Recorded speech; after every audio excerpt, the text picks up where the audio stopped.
Hola, mi nombre es Elena Zúñiga y el día de hoy voy a presentar mi evidencia número 3 del curso Derecho Empresarial.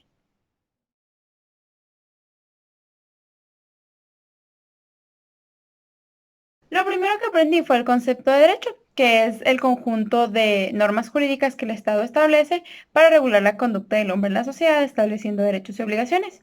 También aprendí que el derecho se va a dividir según a lo que regula, que sería el derecho público, el derecho privado y el derecho social. Y pues vamos a establecer el derecho empresarial en el derecho privado, porque aquí establece las relaciones entre los particulares. También otro concepto que aprendí fue el que es un comerciante, que básicamente es la persona que tiene la capacidad legal de ejercer el comercio. En este tema aprendí lo que es la personalidad jurídica, que es el contar con una capacidad natural y legal de realizar determinados actos. Derivado de esto aprendí lo que es la capacidad de goce y la capacidad de ejercicio. Y pues la capacidad de goce es que por el simple hecho de ser un ser humano, una persona pues física, tengo ciertos derechos y obligaciones. Y pues la capacidad de ejercicio son ciertos beneficios, derechos y obligaciones que obtengo con el simple, bueno, cuando cumplo la mayoría de edad y estoy en pleno uso de mis facultades mentales. También otra cosa que aprendí de este tema fue lo que son las personas físicas y morales. Y las personas físicas pues son seres humanos, seres individuales que tienen derechos y obligaciones. Y las personas morales es un grupo de personas que tienen también derechos y obligaciones, pero actúan a través de las personas físicas. También otros conceptos aprendidos fueron los de supuesto, la realización de un hecho y efecto jurídico.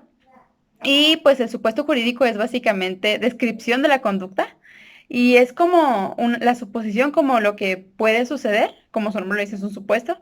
La realización del hecho es cuando se realiza el hecho, o sea, por ejemplo, el supuesto es que me infraccionen y la realización del hecho es cuando me infraccionan y el efecto jurídico es la consecuencia a nivel jurídico que voy a tener, por ejemplo, aquí sería una multa. Y pues derivado de eso también aprendí lo que son los hechos y los actos jurídicos. Los hechos jurídicos son, bueno, la diferencia con los actos es que aquí no interviene la voluntad humana, a diferencia en los actos en los que sí intervino la voluntad humana, o sea, sí lo hago con pleno uso de mis facultades, o de mi voluntad más bien. Lo aprendido de este tema fue lo que son las obligaciones y sus partes, además de el carácter de las obligaciones. Una obligación, para empezar, es algo que tienes que hacer de manera, pues, como dice su nombre, obligada, es forzoso lo que lo tienes que hacer. Y pues las partes de las obligaciones o los elementos de las obligaciones son los sujetos, la relación o el vínculo y el objeto. Los sujetos pues son las personas, las personalidades jurídicas que tienen derechos y obligaciones. La relación es aquello que liga a las dos personas que están dentro de la obligación. Y el objeto es el fin o prestación que el deudor le debe de dar al acreedor. También, como mencioné previamente, el carácter de las obligaciones, pues existen el civil, el mercantil y el mixto. Pues el civil sería entre dos personas que no son comerciantes, que no tienen la capacidad legal de ejercer el comercio. El mercantil es entre dos personas que sí son comerciantes porque tienen la capacidad legal de hacerlo. Y la mixta ocurre cuando es entre un comerciante y un civil, o sea, una persona que sí tiene la capacidad legal y la otra que no lo tiene. En este tema aprendí lo que son las fuentes del derecho, que son las reales, las históricas y las materiales. Las reales pues son las situaciones de la vida diaria, las históricas pues son los hechos del pasado y las materiales pues son las leyes, jurisprudencia, las doctrinas y todo eso. También aprendí lo que son las obligaciones de las empresas en México y pues algunas de ellas serían el inscribirte en el Registro Federal de Contribuyentes y obviamente estar actualizando tus datos, llevar una contabilidad, hacer las declaraciones anuales que te piden pues cada año, como su nombre lo dice. Y otro concepto que fue súper importante para lo que vino después, pues es lo que es un contrato, que pues básicamente es un acuerdo entre dos o más personas que crea o transfiere derechos y obligaciones. Y pues derivado del contrato aprendí lo que es un convenio en sentido estricto, perdón, que es un acuerdo también entre dos o más voluntades o personas que modifica o extingue derechos y obligaciones. Esto quiere decir que el convenio no va a existir sin un contrato, porque este va a modificar al contrato. En este tema aprendí lo que son pues las consecuencias y em, el por qué pudo haberse incumplido un contrato. Y pues primero voy a irme con este tipo que mencioné, que podría ser por dolo, que es cuando se tuvo toda la intención de incumplir el contrato, por culpa, que es cuando hubo una negligencia y por eso no se pudo realizar el contrato, y por el caso fortuito, que pues es cuando ya ahora sí no interviene ninguna voluntad humana, pueden ser hechos de la naturaleza. Y pues las consecuencias de estos pues son, o bien, si se puede, se obliga o se puede exigir que se cumpla de manera forzosa el contrato, o bien, si eso no se puede, se tienen que pagar los daños y los perjuicios. Los daños en este caso son lo que, pues, el daño, la consecuencia negativa que se tuvo al incumplirse el contrato, y los perjuicios son lo que se pudo haber obtenido si se hubiera cumplido el contrato.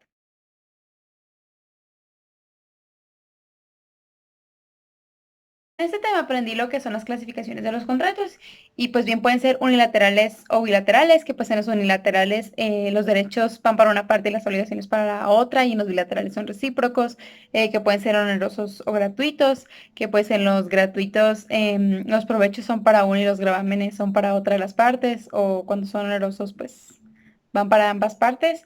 Pueden ser conmutativos o aleatorios, que pues en los conmutativos ambas partes saben lo que se va a obtener de ese contrato, y en el aleatorio no se sabe a ciencia cierta. Bien pueden ser reales o consensuales, que pues por ejemplo en los consensuales nada más es un acuerdo, y en los reales pues se necesita la entrega de la cosa. Pueden ser principales o accesorios, que pues los principales son que sí existen por sí solos, y los accesorios que son dependientes de otro contrato.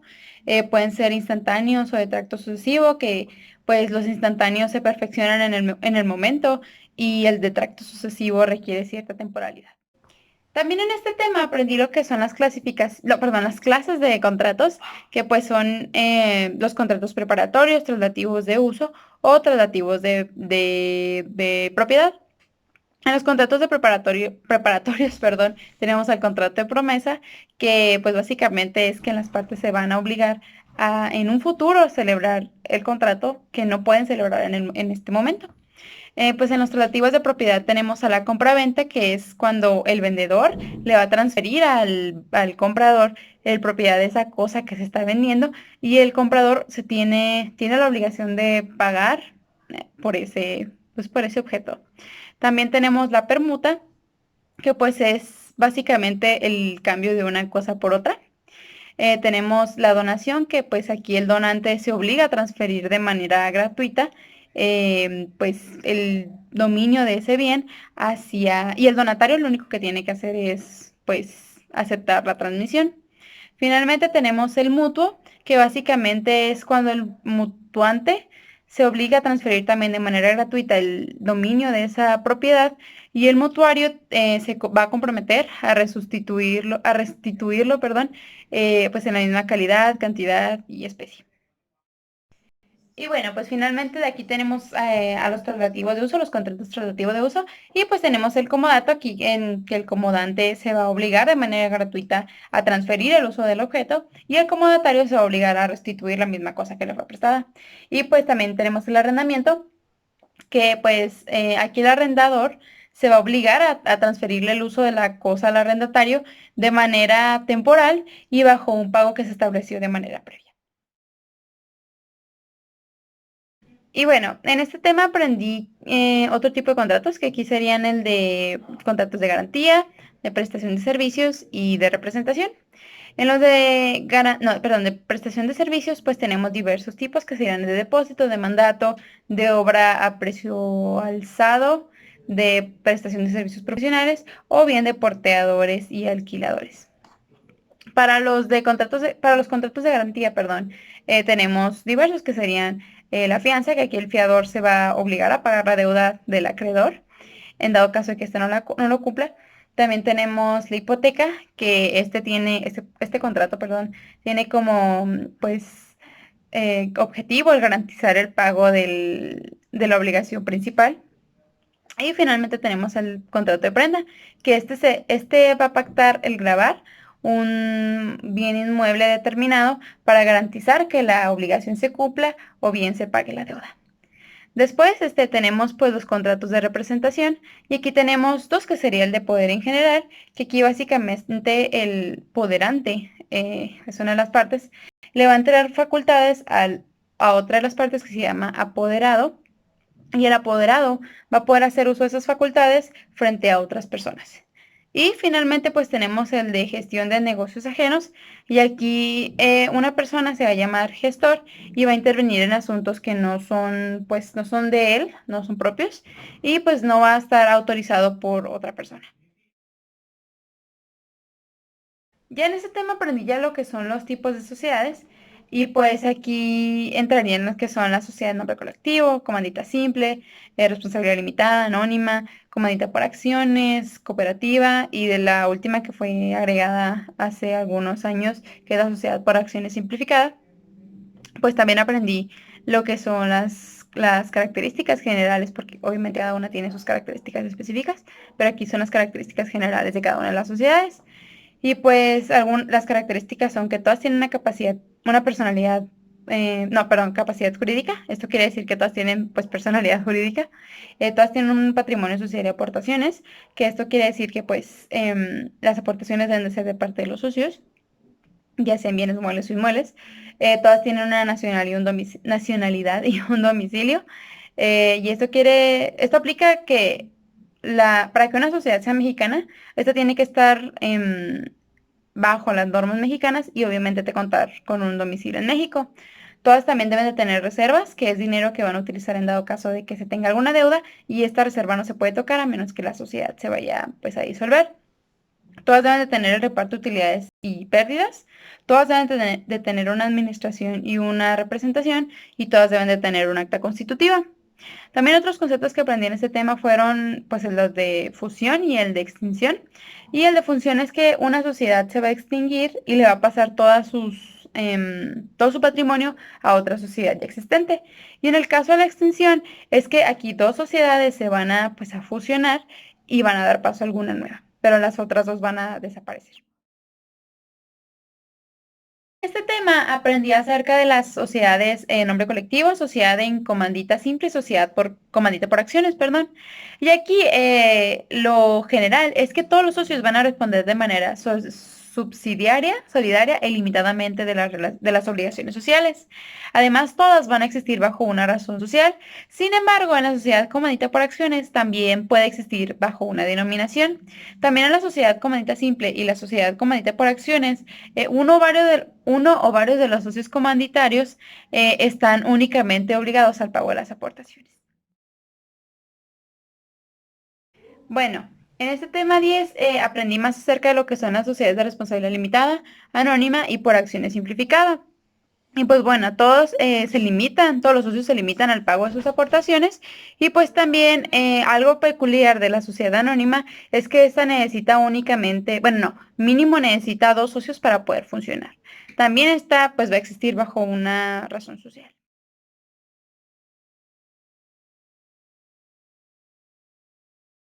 Bueno, en ese tema aprendí lo que son los títulos de crédito y pues aprendí que un título de crédito es un documento que se expide para estar en circulación y que obviamente cumple con las características o las formalidades que requiere la ley.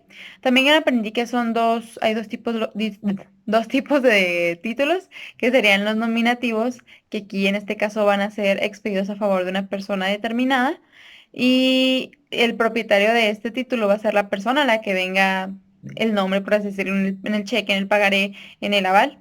Y esto va a suceder a menos de que esté endosado pues el título. También existen los que son al portador y aquí los títulos no van a estar expedidos a una persona en específico, sino que en el mismo título va a decir al portador. Este tema aprendí lo que es el endoso. Pues aquí esto se refiere a hacer una anotación escrita en el dorso del título pues, de crédito, y eso es con la finalidad de ceder la propiedad del mismo. También es importante mencionar que pues aquí la ley no va a limitar el número de endosos para que el título de crédito sea válido. Otra cosa que aprendí es lo que es un aval, Y aquí básicamente su objetivo es el de garantía. Y aquí el avalista lo que va a hacer es que va a garantizar todo en parte el pago de algún título de crédito. Otra cosa que aprendí durante este tema es el por qué bueno, las formas de vencimiento de los títulos de crédito. Y aquí podría ser por dos casos. El primero sería por acción reivindicatoria, que aquí es una acción en la cual se le transmite al propietario de una cosa cuya posesión pues ya perdió y que va a ser reclamada por la persona que está en posesión de esa cosa. También puede vencerse por cancelación del título. Y esto ocurre pues en dos casos, que podría ser por el pago o la reposición del título. Bueno, en este tema ya aprendí acerca de las especificaciones de cada uno de los títulos de crédito. Y pues bueno, primero vamos con el pagaré. Y aquí el pagaré es básicamente un título de crédito en el cual se va a hacer una promesa de parte del suscriptor hacia otra persona que se llama beneficiario. Y la promesa es de que el suscriptor va a pagar cierta cantidad de dinero en la fecha y en el lugar que se haya estipulado en el mismo documento. Y bueno, algunos de los requisitos del pagaré es que obviamente se tiene que mencionar que es un pagaré, se debe de mencionar la promesa de pagar, tiene que tener quién es el beneficiario y quién es el suscriptor, la firma del suscriptor, el lugar y la fecha donde debe de ser el pago y pues también el lugar y fecha donde se suscribe el documento.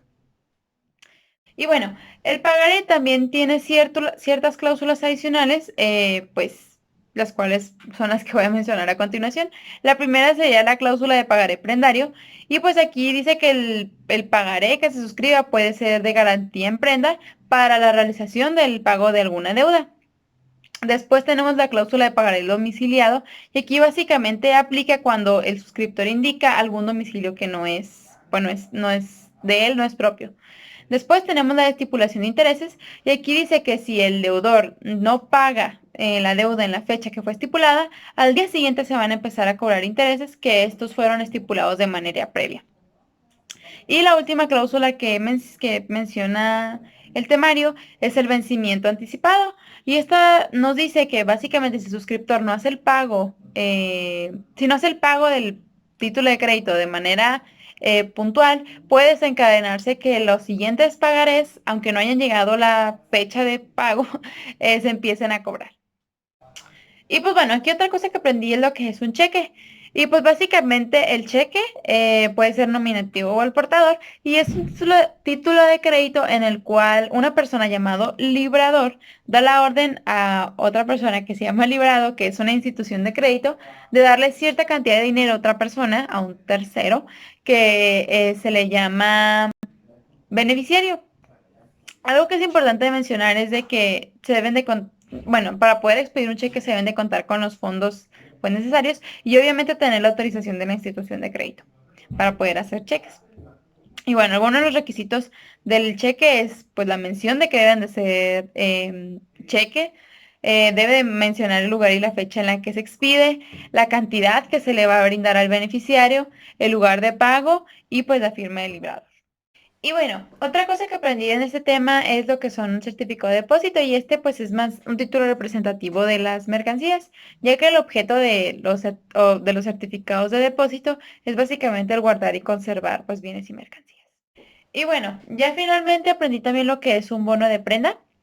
Y pues estos títulos son expedidos por almacenes de depósito y en esto se acredita la constitución de un crédito prendario sobre mercancías o los bienes que sean depositados. Aquí aprendí en ese tema lo que es un contrato de comisión. Y aquí básicamente es un mandato que se aplica a actos concretos de comercio y que deriva en una comisión mercantil, los cuales se van a ser conferidos por el comitente y pues el comisionista es el que los va a desempeñar. Bueno, también otro concepto aprendido durante este tema es el contrato de seguro. Y aquí básicamente una empresa aseguradora se va a obligar a indemnizar mediante una prima algún daño o a pagar una cierta suma de dinero por algún hecho que pues es inesperado. Aquí es importante mencionar que actúan dos personas, el contratante y el beneficiario. Aquí el contratante es la persona que pues va a contratar el seguro y el beneficiario es la persona que va pues a recibir la indemnización por el hecho que ocurra. También existen dos tipos de seguros, que es el seguro sobre personas y el seguro contra daños. El primero aplica para enfermedad o muerte, por ejemplo, y el segundo aplica como por robo, por accidentes, pues diversos escenarios de ese estilo. También el elemento clave de este es el siniestro, ya que se contrata porque no se sabe cuándo va a ocurrir ese siniestro. Entonces, en dado caso de que el riesgo dejase de existir, el contrato se anularía. Bueno, aquí ya como último tenemos el contrato de arrendamiento financiero y aquí básicamente es que el arrendador, que es la persona que es propietaria de esa cosa que se va a rentar, le va a conceder al arrendatario el uso de esa propiedad mediante o durante cierto periodo de tiempo y obviamente a pagos periódicos pues por el uso del mismo. Aquí los beneficios de este contrato, pues es el hecho de que no es necesario comprar la cosa para poder hacer uso y la segunda ventaja es de que pues el beneficiario es la persona que va a usar el producto. Bueno, ya en este tema aprendí lo que es el contrato de compraventa mercantil y aquí básicamente es que actúan dos personas, el vendedor y el comprador, y básicamente el vendedor le va a conceder la propiedad al vendedor, siendo que el vendedor le tiene que pagar cierta cantidad de dinero pues por la propiedad del mismo producto. Otro concepto que aprendí durante este tema es el contrato de factoraje financiero. Y aquí básicamente es de que una empresa de factoraje va a adquirir de manera parcial o total los créditos que tenga un comerciante a su favor y a cargo de sus clientes para operar con ellos a cierto plazo. Y bueno, ya para finalizar, pues está el contrato de franquicia, que es de los más, pues el que ya conocía antes pues de este curso. Y pues aquí básicamente este es un sistema de distribución y comercialización en la que un comerciante mediano va a vender el producto o servicio que la marca con la que contrató le proporciona.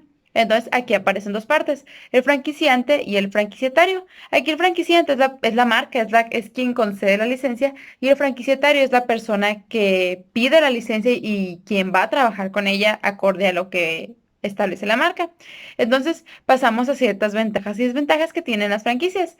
Algunas de las ventajas es de que pues obviamente ya tienes acceso a herramientas de marketing y publicidad. La misma marca se encarga de eso. Ya tienes una reducción de riesgos porque sabes que es una marca que funciona. También otra de las ventajas es de que te brindan capacitación para poder trabajar pues con la marca. Y pues obviamente es un negocio, como mencioné previamente, rentable y de poco riesgo. Sin embargo, también pues tiene sus desventajas y pues en una de ellas es de que pues no es tu marca la que estás trabajando. Entonces tienes poca innovación para realizar dentro de tu mercado, dentro de tu trabajo, pues porque las decisiones principales las toma el que es el dueño de la marca. También es que pues las normas y las directrices están, como mencioné previamente, puestas pues por la marca. Y pues otra de las desventajas es de que tienes que pagar derechos de entrada y pues algunos royalties.